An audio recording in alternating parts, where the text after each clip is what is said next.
Nih, para individu dapat berpindah ke atas maupun ke bawah dalam kedudukan kelas sosial yang disandang oleh orang tua mereka. Jadi misalnya awalnya orang tuanya kurang mampu, tapi karena anaknya misalnya dia bekerja keras dan sukses, otomatis kan kelas sosialnya bisa jadi kelas atas seperti itu. Kan banyak juga kan cerita seperti itu. Ada juga yang awalnya dia kaya raya tapi mungkin tiba-tiba usahanya ada masalah, jadinya nggak punya apa-apa. Itu kan otomatis kelas sosialnya jadi turun, jadi ke bawah seperti itu. Jadi mobilitas itu kan perpindahan. Ya, roda berputar benar. Mobilitas itu kan perpindahan. Jadi ini perpindahan kelas sosial dari satu kelas ke kelas yang lain. Paham ya? Nah, ini pendapatan, kelas sosial, dan perilaku konsumen. Ada konsumen yang kaya. Ini rumah tangga yang kaya merupakan target yang sangat menarik. Karena hal ini dikarenakan setiap anggota keluarga tersebut mempunyai porsi penghasilan yang lebih besar untuk dipergunakan secara bebas menurut kemauan mereka sendiri.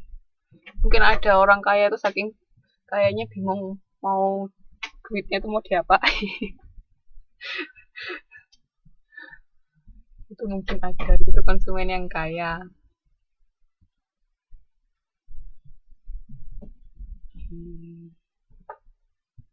Ini kalau pasar orang kaya itu berpenghasilan rumah tangga $70.000 sampai $99.000 per tahun.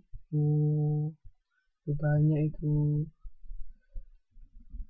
Paling kurang kaya itu antara 100.000 US sampai 199.000 US. Kalau paling kaya di atas 200.000 US. Jadi itu pembagiannya. Gitu. Kalau di Indonesia harusnya juga ada kok. Maksudnya pembagiannya itu berdasarkan maksudnya berpenghasilan sekian itu masuk kelompok apa, itu harusnya ada. Di Kementerian Keuangan mungkin atau di apa ya, apa kok itu Badan Perekonomian, harusnya ada juga sih. Cuman kan yang ada di modul ini kan contohnya dari US. Harusnya di Indo juga ada.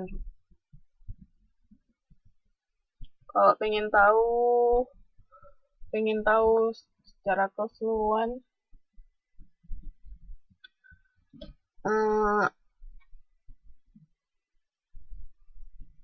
sebenarnya bisa sih Mas. Cuman rata-rata kita membaginya tuh berdasarkan sesuatu yang konkret yang bisa diukur secara nyata.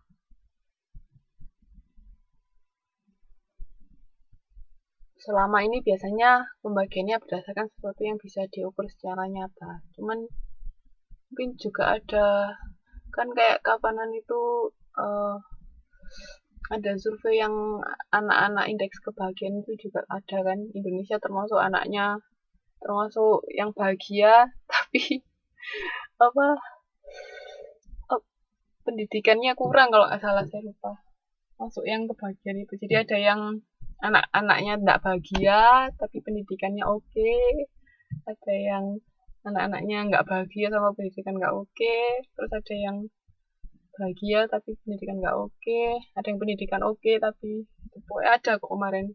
Bisa sih, cuman kalau untuk kalau untuk kelas sosial ini biasanya rata-rata yang variabelnya maksudnya benar-benar bisa diukur, ada pengukurannya secara nyata. Soalnya kan kalau kebahagiaan itu kan lebih apa ya, lebih abstrak kan. Walaupun kita bilang bahagia tapi kadang-kadang sebenarnya enggak kan juga nggak ada yang tahu. Kalau pengukuran kebahagiaan seperti apa saya kurang tahu juga. Maksudnya belum pernah dengar selama ini. Misalnya kan kalau untuk penghasilan kan bisa diukur orang yang berpenghasilan antara sekian sampai sekian itu termasuk yang mana. Terus pendidikan juga misalnya sampai lulus SMA atau sampai lulus kuliah gitu. Kalau indeks pengukuran kebahagiaan belum pernah dengar saya. Tapi mungkin bisa.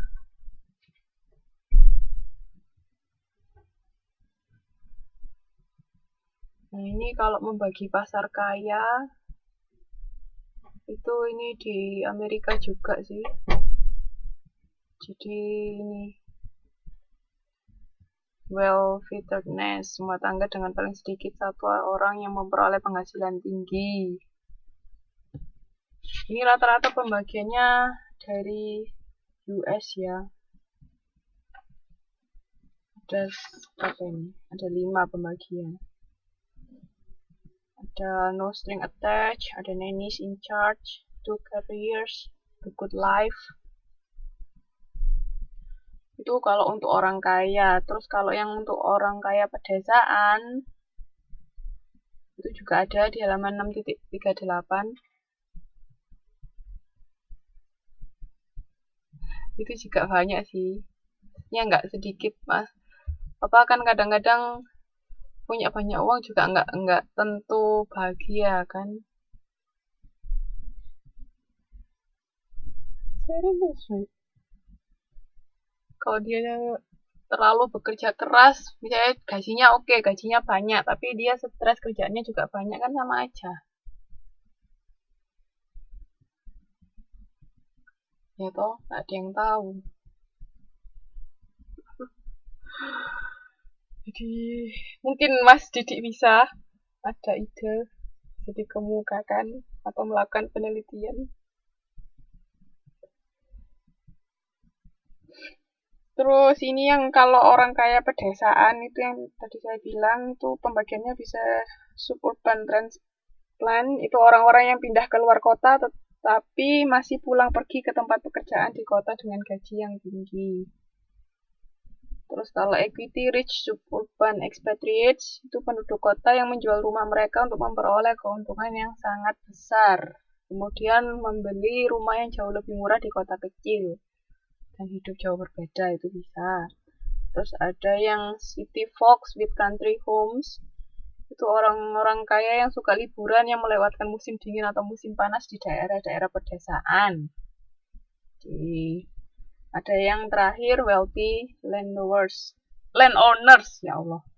Wealthy landowners itu petani dan penduduk asli lain yang kaya yang menjalani hidup senang dari tanahnya. Itu untuk pembagian orang kaya tapi di pedesaan. Kalau yang di halaman 6.37 itu di perkotaan.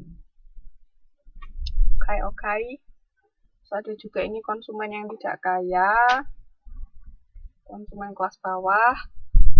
Terus ada juga kelas tekno. Kelas tekno di sini tingkat melek huruf, keakraban dan kemampuan berkaitan dengan teknologi, terutama komputer dan internet. Itu bisa juga pembagian yang baru ini berdasarkan teknologi. Rata-rata kan yang buta teknologi itu orang-orang tua biasanya. Biasanya orang tua itu males, HP-nya pasti masih pakai HP yang zaman dulu. Disuruh ganti nggak mau, biasanya susah. Harus belajar atau apa. Nah, itu ada pembagian baru ini, kelas tekno. Karena teknologi sudah semakin canggih, jadi pembagiannya berdasarkan pengetahuan tentang komputer atau teknologi sama internet. Nah, ini terus kalau untuk penerapan kelas sosial ya, ke perilaku konsumen yang dipilih itu berbagai profil kelas sosial memberikan gambaran yang luas mengenai nilai-nilai sikap dan perilaku. Jadi memfokuskan pada riset konsumen tertentu yang menghubungkan kelas sosial dengan pengembangan strategi pemasaran. Jadi pokoknya kalau kita bahas kelas sosial itu sangat membantu buat pemasaran. Oke. Jadi bagian mode dan cara berbelanja setiap kelas juga beda-beda.